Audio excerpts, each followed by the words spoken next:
ತಾಯಿ ಪದದಿಂದ ಹಾಡಿರೋಂಥ ಹಾಡಿಗೆ ನೀವು ಮೊದಲೇ ಸೆಲೆಕ್ಟ್ ಆಗಿರೋದು. ಹೌದು ಮ್ಯಾಮ್. ಓಕೆ ಸರ್, ಇವಾಗ ನೀವು ಸುಮಾರು ಎಷ್ಟು ಹಾಡುಗಳನ್ನು ಹಾಡಿದ್ದೀರಾ ಸರ್ ನೀವು ಇವಾಗ ಜನಪದ ಸಂಗೀತ? ಸುಮಾರು ಒಂದು 15 ಸಾಂಗ್ ಹಾಡಿದ್ದೀವಿ ಮ್ಯಾಮ್. ಇನ್ನೂ ಒಂದು 30 ಸಾಂಗ್ ಬಾಕಿ ಇದೆ ಮ್ಯಾಮ್. ಓಕೆ, ತುಂಬ ಪ್ರಸಿದ್ಧಿ ಪಡೆದಿರೋದು. ಇವಾಗ ಟ್ರೆಂಡಿಂಗಲ್ಲಿ ಇರೋದು ಒಂದು ಸಾಂಗ್ ಇದೆ ಮ್ಯಾಮ್. ಒಂದು ಯಾವುದು ಸರ್? ನಮ್ಮೂರಿನ ಹುಡುಗ ಕರವಸಪ್ಪ ಕುಂಬಾರ್ ಅಂತ ಅವ್ರು ಬರೆದು ಕೊಟ್ಟಿದ್ದು ನನಗೆ.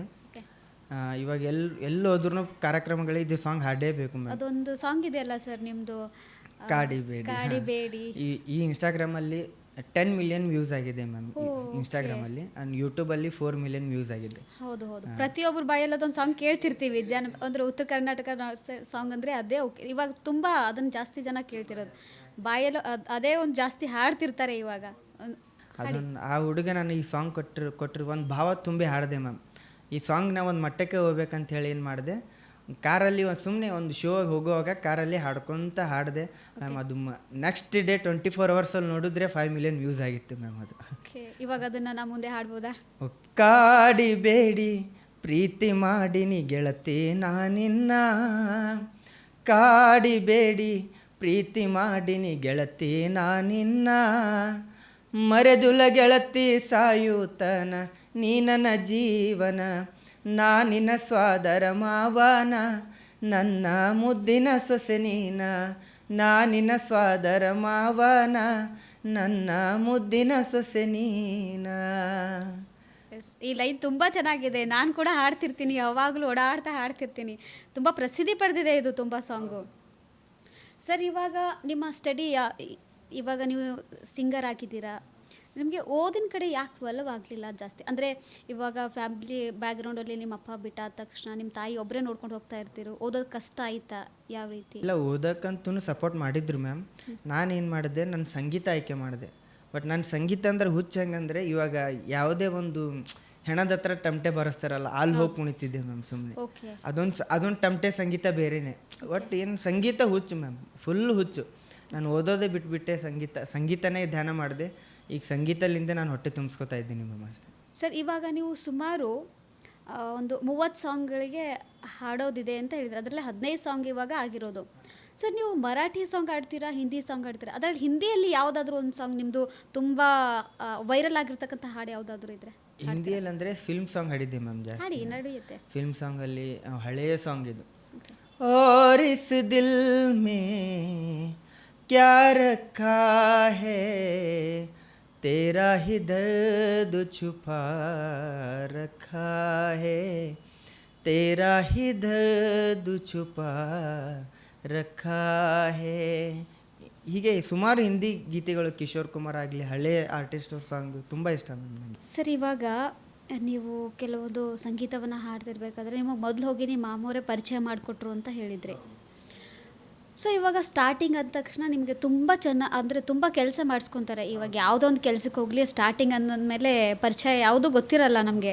ಸಂಗೀತದ ಹಿನ್ನೆಲೆ ಕೂಡ ನಿಮಗೆ ಗೊತ್ತಿರಲಿಲ್ಲ ಆ ಟೈಮಲ್ಲಿ. ನೀವು ಪರಿಚಯ ಆದ ತಕ್ಷಣ ನಿಮಗೆ ತುಂಬ ಸ್ಟೇಜ್ ಮೇಲೆ ಹೋದ ತಕ್ಷಣ ಈ ಥರ ಕಣ್ಣೀರು ಹಾಕಿರತಕ್ಕಂತಹ ಒಂದು ಯಾವುದಾದ್ರೂ ಸಂದರ್ಭ ಇದೆಯಾ? ಮ್ಯಾಮ್ ಇದೆ ಮ್ಯಾಮ್. ಯಾಕಂದರೆ ಒಂದು ಶೋ ಅಲ್ಲಿ ಹೋಗಬೇಕಾದ್ರೆ ನಮಗೆ ಡೈರೆಕ್ಟಾಗಿ ಮೈಕ್ ಕೊಡೋಲ್ಲ ಮ್ಯಾಮ್.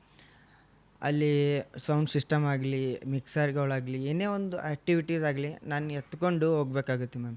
ಎತ್ಕೊಂಡು ಹೋಗಿ ಮಾಡಿ ಅಲ್ಲಿ ಅದು ಎಲ್ಲ ಸೆಟಪ್ ರೆಡಿ ಆದಮೇಲೆ ನಮಗೆ ಒಂದೇ ಚಾನ್ಸ್ ಕೊಡೋದು ಮ್ಯಾಮ್. ಅದು ಕೊಡ್ತಾರೋ ಇಲ್ವೋ ಗೊತ್ತಿಲ್ಲ ಮ್ಯಾಮ್. ಒಟ್ಟು ಕೆಲಸ ಮಾಡಬೇಕು. ನಾನು ಕೆಲಸ ಮಾಡಾದರೂ ನಾನು ಹಾಡೇ ಆಡಬೇಕು.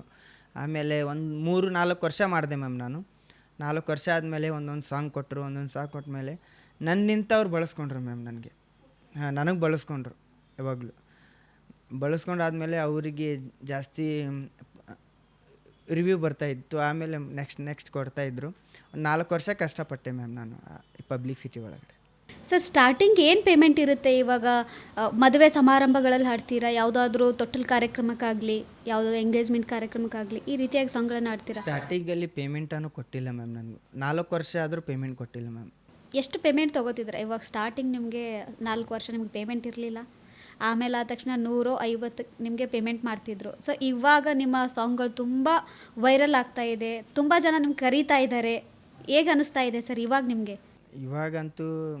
ಇವಾಗ ನೋಡಿ, ನಾನು ಮೊದಲು 100 ರೂಪಾಯಿ ಜೀರೋಲಿಂದ ಬಂದಿರೋದು ಮ್ಯಾಮ್.